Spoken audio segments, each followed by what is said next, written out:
Love it. Stalkers behind the vehicle right there. They were standing right there in that space in between those two vehicles. As soon as I come up my apartment building, they started pointing. And they see me take up my phone, start recording. They move to behind the car. Right? You know what I'm saying? When I talk about the stalking and the continued criminal stalking, now they're hiding themselves now. You know, they went from being very proud and very bold about stalking me and engaging in the type of behavior they've been engaging in. And then I exposed them. And now that they see that, I'm exposing them in a way in which, you know, they cannot say we're not doing this and we're not doing that to this person. And she walked out with the conversational subliminal message. As she walks past me, she said last night, and then she does her hands like this, right, away from the phone camera, so they wouldn't be recorded. And the dude in the red shirt, the red van, look, 1, 2, and 3, right, coordinated across the street over there. Look at that. All right. And then there's another dude standing there wearing a red sweater. Right? They try, let me tell you, they try to mask their targeting, but it's still patterns of threes. Right? They just do that to say, well, you know, now they're going to start using the patterns of 4 now? No, because initially you'll see it's a pattern of 3. I talk about the masking technique and the masking tactics. You know, that's what I talk about. I expose what it is that they're doing, right? Then also, again, New York Predator Department had me on the remote monitoring. Walked into the kitchen, and look, the ice cream truck with the sign that said what, Mr. Softy. Right, what time is it? Like 12? No, actually 11 something, right?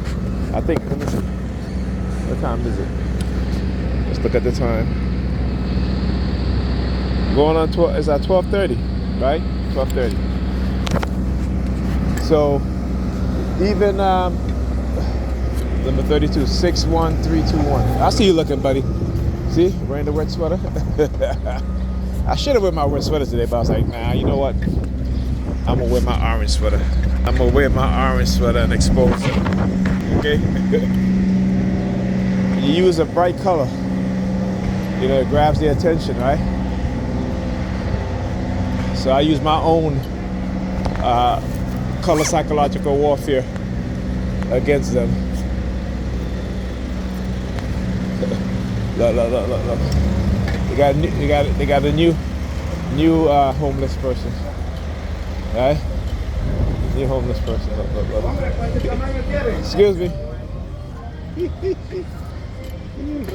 Remember, it's all action, right?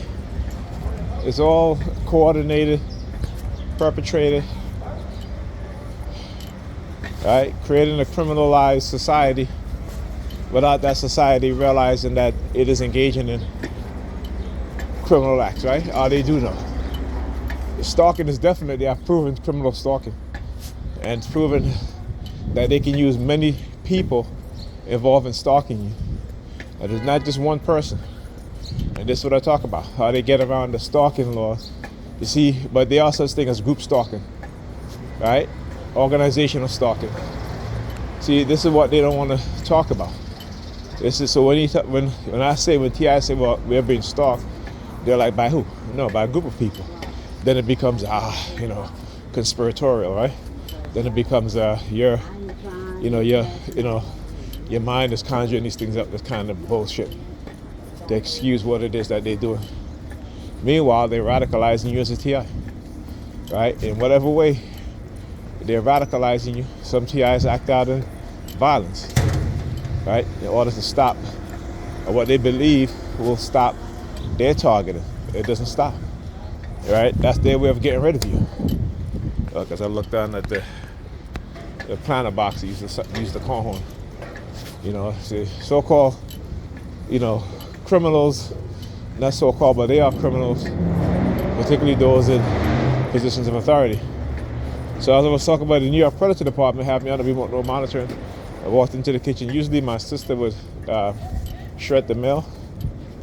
So when she leaves the shredder in front of the kitchen, and I walk into the kitchen, the furniture department will hijack my consciousness, have me staring at the shredder and then using their sirens. Now, why do they do that? It's to cause suspicion. It's to cause you to act in a very paranoid way, all right? Just like, they'll send threats using the delivery people, right?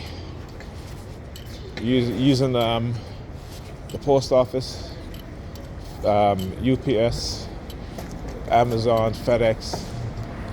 Anytime they get an opportunity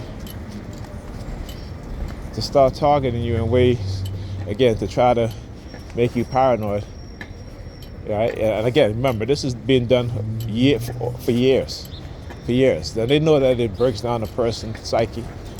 And when they do that, anyone will act in a paranoid way. Particularly when the use of technology that the most people don't even know about. All right, so we talk about microchipping. Well, the government don't microchip people, and you need to have an operation to microchip you. Well, what kind of operation? Do they need to open your... See, what they show you on television is crude and YouTube videos, these early so-called institution development of microchip, BCI, right? So the government was doing this in the 1960s, 1970s. Then you have private institution doing it. But here's the thing. During the 1990s, they didn't have to have an operation on you. They had already scaled microchips, particularly for microchipping people for behavior control or behavior modification. Since the 1990s, they already had it in microscopic size, right? And they didn't need to have an operation. They can just inject you with it. I talk about technology, right? And the scaling of technology. If you know about Moore's laws, right? Every 2 years, technology will scale down, meaning that the components will become smaller and smaller. So they already had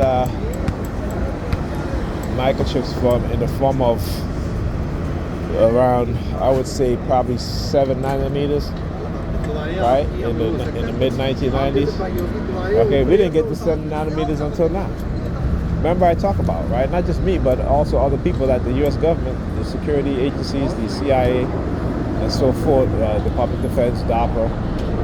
They are at least 2 decades ahead of the private sector. So, if we reach 7 nanometers in the year 2020, that means from the year 2000, the U.S. government was already at 20 nanometers. They were already at that scale. So, like I said, don't be fooled in what it is that they're telling you, right?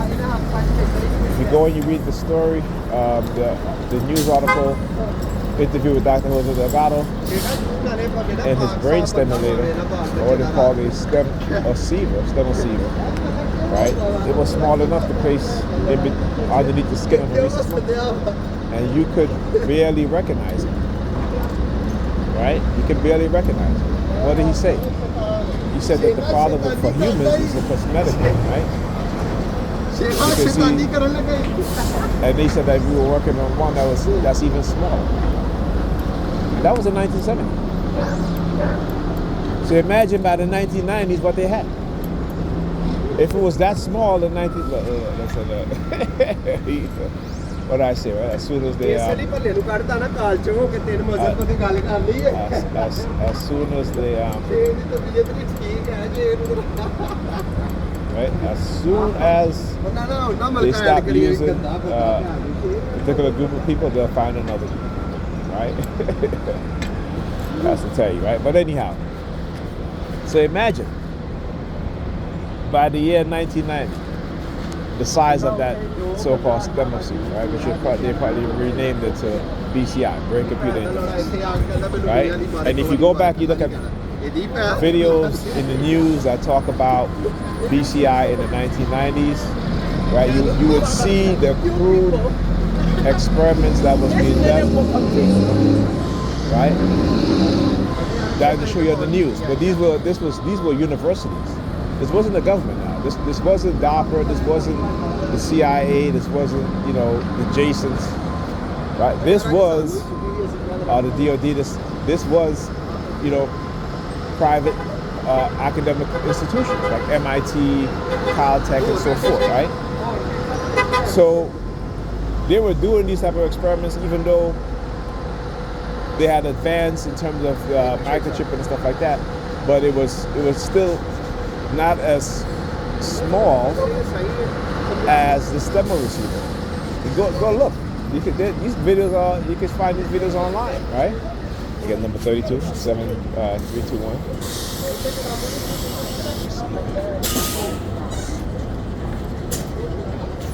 Now, why is he? Look at that. Now he just lit up his weed, right? to get on the bus. Now look at him. Look at the eye movement. Look at how they're staring. Right? So he told me that you just light up your weed because the bus comes, so you can blow the smoke in front of me, so I can smell it. You know what I'm saying? This is the shit that they do. We talk about coercive persuasion. The New York Predator Department over there. Oh, don't move in the way, buddy. Okay, see what he do? Tries to block my view from recording them. Slick motherfucker, huh?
Why are you waiting for the bus coming? You want to do that?